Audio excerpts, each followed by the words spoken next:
Valladolid ya supera el millar de fallecidos por COVID. 1.006 en total, después de que en las últimas 24 horas se hayan sumado 7 muertes más. Las medidas restrictivas y de contención del virus decretadas por la Junta permanecerán activas mientras no bajen todos los niveles de alarma. ¿Qué tal? ¿Cómo están? Y no siempre es fácil cumplir todas las normas. A veces cumplir una supone romper otra. Es lo que le pasa a una familia de Valladolid que está buscando soluciones para el aislamiento de su hijo pequeño y la educación de los hermanos mayores. En Arroyo de la Encomienda están aislados por ser la madre y el hermano pequeño grupos de riesgo. Los hermanos mayores no van al colegio para protegerles, piden más medios para poder seguir online la escolarización. Hemos hablado con educación, con el absentismo, con la inspección. Todos nos dicen que nos entienden, que no va a venir un juez a casa a decirnos ni servicios sociales va a hacer nada porque es justificado, pero que no hay una ley a la cual se puedan agarrar. Tal como avisaron, ha sucedido. El río Esgueva se ha vuelto a desbordar en Villanueva de los Infantes. Ha inundado terrenos de cultivo en un día en el que el caudal ha subido hasta 1 metro de altura. Son mujeres de ciencia y de otras disciplinas, pero todas ellas han hecho historia. Desde el vestíbulo del Museo de la Ciencia cuentan su vida y sus hitos.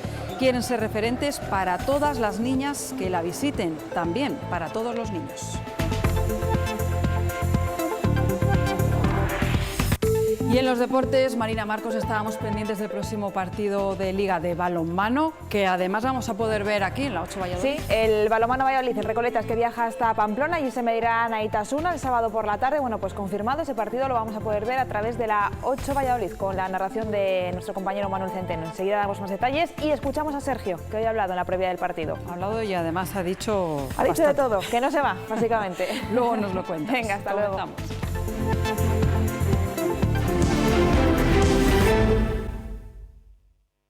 Sabemos el riesgo real de que se produzca un rebrote mientras el grado de inmunización no sea suficiente. Por tanto, nuestra intención es continuar con las medidas hasta que los niveles de alarma estén en una situación que nos permita ir progresivamente y de manera lo más prudente posible relajando esas medidas restrictivas. Insisto, no es un capricho. Lo ha recalcado el vicepresidente de la Junta, Francisco Igea. No habrá relajación de las medidas mientras exista un riesgo mínimo de rebrote y hasta que no se suavicen todos los niveles de alarma. No solo hay que tener en cuenta la bajada en el número de contagios, también la presión en las UCI, sobre todo en el Río Ortega de Valladolid, donde los enfermos llegan a estar de media 3 semanas ingresados, lo que ralentiza el relevo de pacientes y, por supuesto, el número de fallecidos, 7 en las últimas 24 horas, cifra que hace superar los 1.000 fallecidos en la provincia en lo que llevamos de pandemia.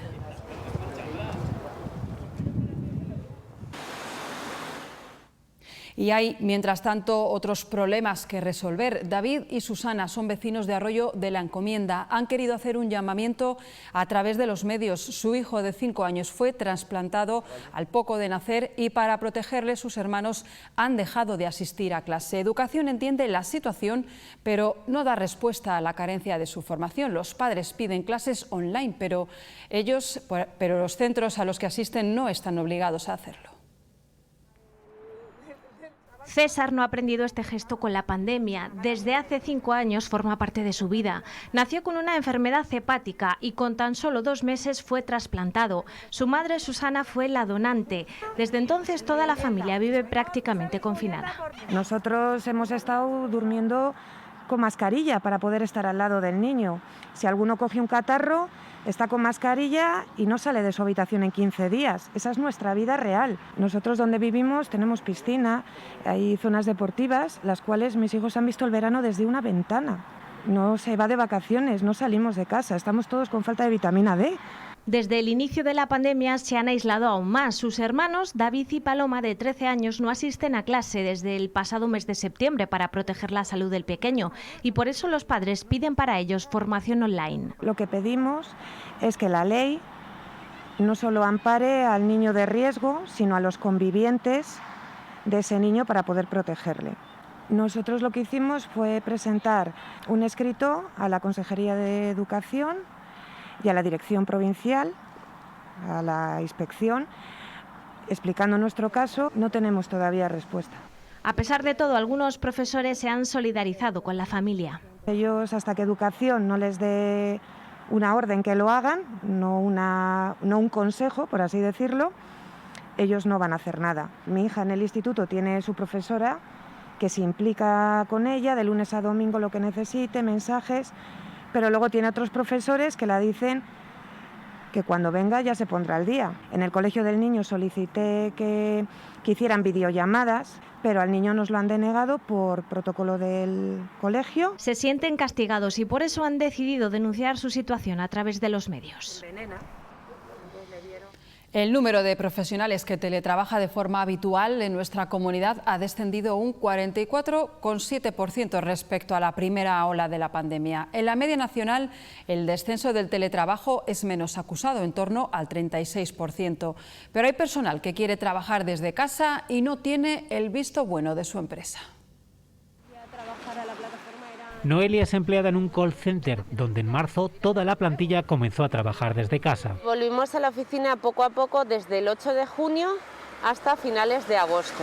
Excepto las personas de riesgo. Tras varias quejas, consiguieron que más de la mitad del personal trabajara de forma telemática. Esta medida la han prorrogado hasta el próximo día 15. Excusas que nos ponen de no poder teletrabajar es que todas las medidas que el Gobierno impone se están tomando. Pero desde enero ya ha habido 17 contagios. Algo similar sufre Olga, que tras ser operada de un riñón y aun siendo considerada persona de riesgo, su empresa le deniega el teletrabajo. Es que no lo entiendo, hay gente que no quiere estar teletrabajando, que preferirían estar en el centro, y personas como yo, que somos varios, que tenemos riesgo, tengamos que estar allí. No es la única. Han denunciado que la empresa está impidiendo el teletrabajo a embarazadas y personas de especial sensibilidad. Ambas compañías cumplen los protocolos, pero para los afectados el riesgo está en las zonas comunes. En los baños, que sí, hay que estar 2 personas, pero tú no lo sabes hasta que no estás dentro. Lo único que quieren es minimizar riesgos con el teletrabajo.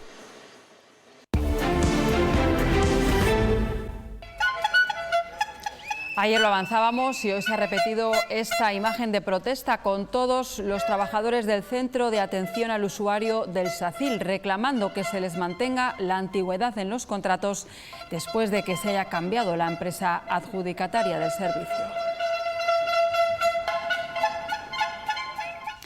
Y más movilizaciones. UGT y comisiones obreras se han movilizado hoy en todas las capitales españolas. En Valladolid lo han hecho frente a la delegación del Gobierno. Las pensiones, el salario mínimo y la reforma laboral son sus principales reivindicaciones. Reivindican al Gobierno de coalición que cumpla con sus promesas electorales. Que el Gobierno dé marcha atrás, de que atienda las reivindicaciones sindicales. Y se refieren a cuestiones como el salario mínimo. Nuestro planteamiento, que ya estaba firmado con el Gobierno, es que para el 2021 el salario mínimo interprofesional sea 1.000 euros mensuales, pero con un objetivo claro: dar cumplimiento a la Carta Social Europea de que al final de la legislatura el salario mínimo interprofesional en España sea el 60% de los salarios firmados en convenios colectivos. Se está castigando a los salarios más bajos. Estamos hablando de, en Castilla y León, cerca de 120.000 personas que van a tener su salario congelado. O a las pensiones. Ahora mismo hay un problema de ingresos importante porque aumentan las personas que se incorporan a la jubilación y por lo tanto se necesita un refuerzo extraordinario de los presupuestos generales del Estado. Y que se revoque la reforma laboral. Las 2 reformas laborales, tanto del PSOE como del Partido Popular, pero sobre todo la del Partido Popular del año 2012, porque ha sido una reforma laboral que no ha creado empleo, ha destruido empleo, ha precarizado el mercado de trabajo. Los empresarios prefieren un despido factible, flexible, libre, y nosotros lo que queremos es un mercado de trabajo estable. Piden también que se extiendan los ERTEs hasta la finalización del estado de alarma y ayudas directas para las empresas. Anuncian más movilizaciones si no se retoma el diálogo social. La Diputación de Valladolid anuncia el cierre de la escuela infantil Casa Cuna en el barrio Arturo Eiríes de Valladolid. Dejará de prestar servicio el próximo 31 de agosto, fecha en que vence el actual contrato de gestión en régimen de concesión. La decisión se ha tomado después de valorar la evolución que ha tenido el centro en los últimos años. Creemos que no va a ser la última, porque nos suele pasar 2 o 3 veces. Hay años que 2 o 3 veces y cada 4 o 5 años suele ocurrir lo mismo. Ya lo avisó el alcalde de Villanueva de los Infantes, volvería a ocurrir y ha ocurrido. Las lluvias de los últimos días, unidas al deshielo, han provocado un aumento del caudal de los ríos. Se nota mucho en la Esgueva, en Villanueva de los Infantes, ha superado el metro de altitud anegando campos. Lo peor parece que ya ha pasado y siguen sin descartar futuros desbordamientos. Villanueva de los Infantes vuelve a inundarse por segunda vez este año. Las fuertes lluvias de estos últimos días han aumentado el caudal del Esgueva, mucho más que hace 2 semanas. Ayer ha sido cuando ha empezado a subir el río y hoy hemos amanecido así. Con esto. Yo calculo de ayer a hoy como 1 metro así. Esto ha hecho que el río se desborde a su paso por esta localidad, que roza los 60 habitantes. No es la primera vez que el caudal del río arrasa todo lo que encuentra a su paso. En marzo del 2013, el parque infantil que ven a mi espalda quedó completamente anegado y las mesas totalmente sepultadas por el agua. La buena noticia, al menos, es que no ha afectado las viviendas. Si esto se queda como el año pasado, una cantidad de terreno que ya no sale a flote, pues la planta se estropea, claro, se pudre, y se echa a perder. Desde el consistorio ven clave que se haga una buena limpieza de los fondos de los ríos. Hay otros intereses de otro tipo que a lo mejor no compensa con esto y esto parece ser que hay que tirar con ello así. De nuevo la agricultura acaba siendo la principal perjudicada. La Confederación Hidrográfica del Duero va a realizar diversas inversiones en la dársena del Canal de Castilla, en la capital, para revitalizar la zona y ponerlo en valor. Dinero para limpiar la propia dársena, reformar la calle Canal o hacer un inventario de bienes para poder poner algunos de esos inmuebles a disposición de la iniciativa privada. Casi 2 millones de euros para acondicionar la propia calle Canal. Se hace en coordinación con el ayuntamiento. Labores en el alumbrado, el saneamiento o los servicios generales. Y en esta misma zona se va a invertir otra partida importante para limpiar la propia dársena. Limpiar el vaso, quitar fangos, limpieza, la sillería restaurar, hacer y destapar que está ahí. Un dique seco que se tapó en su momento, bueno, pues vamos a restaurarlo para que se viera cómo se trabajaba y cómo se arreglaban las barcazas en su momento. Esta zona abastece a la propia capital. Para garantizar este servicio se va a realizar una obra en Cigales. Se quiere recuperar todo el espacio de paseo del margen derecho. Además, se va a colocar maquinaria al aire libre con paneles explicativos. Actuaciones también en el otro lado, el izquierdo. Medidas todas ellas encaminadas a integrar el canal en la ciudad. En paralelo, se está haciendo un inventario de los bienes de que dispone la Confederación y así adoptar medidas. ¿Cuáles son los edificios que nos interesan para la explotación del canal? Con lo cual son edificios que se quedarán en el servicio público. Lo que pretendemos es ver aquellos edificios que podemos animar a que vía participación público-privada se puedan explotar. Se pretende potenciar el aprovechamiento turístico del canal. Se quiere ver qué recursos hidroeléctricos están pendientes de explotar para hacerlo directamente la Confederación y los beneficios revertirlos en el propio canal. También se van a plantar 16.000 árboles y arbustos a lo largo del mismo. Dentro del proyecto social de rehabilitación del barrio 29 de octubre, en la capital hay 2 viviendas donde residen 5 estudiantes de la Universidad de Valladolid. Es posible gracias a un convenio de colaboración entre el ayuntamiento y la universidad, por el que los alumnos tienen alquileres baratos a cambio de que se impliquen en mejorar la vida social de la zona.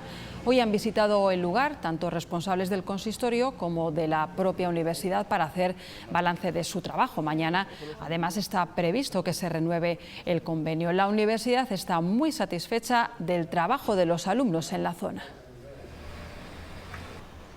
Están dando clases de inglés a los niños, están trabajando con ellos, están haciendo talleres y la verdad es que están haciendo un trabajo impresionante. Están encantadas las personas del centro, de su integración en el barrio, de cómo están colaborando.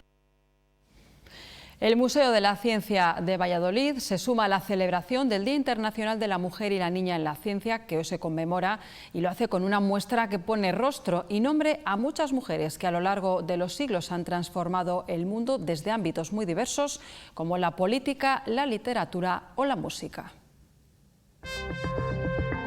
Son 37 nombres y rostros de mujeres que han transformado el mundo. Es obra de la ilustradora Pilar Vega y son unos collages muy bonitos, fotográficos.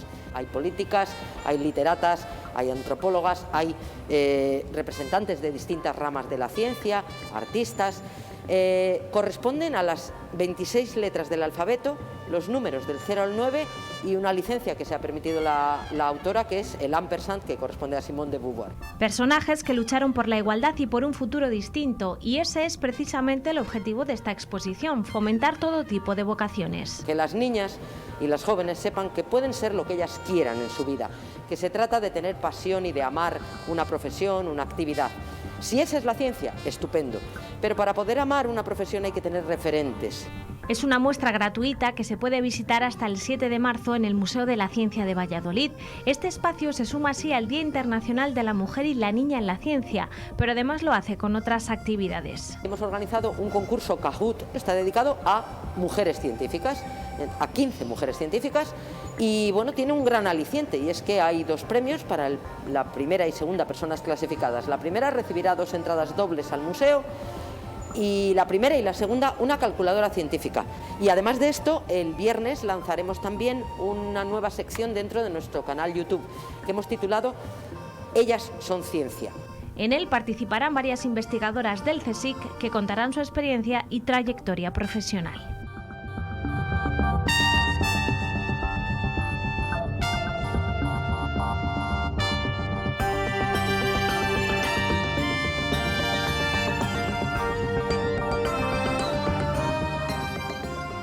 Ha sido la primera vez que la escultura barroca española ha viajado a Estados Unidos, una muestra con obras de Alonso Berruguete en Washington y Dallas, que ha contado, dicen, con gran afluencia de público y donde por primera vez el público americano ha conocido la escultura en madera policromada que tallaban nuestros grandes artistas del siglo XVI. Después de 16 meses en Estados Unidos, las obras han vuelto ya a casa.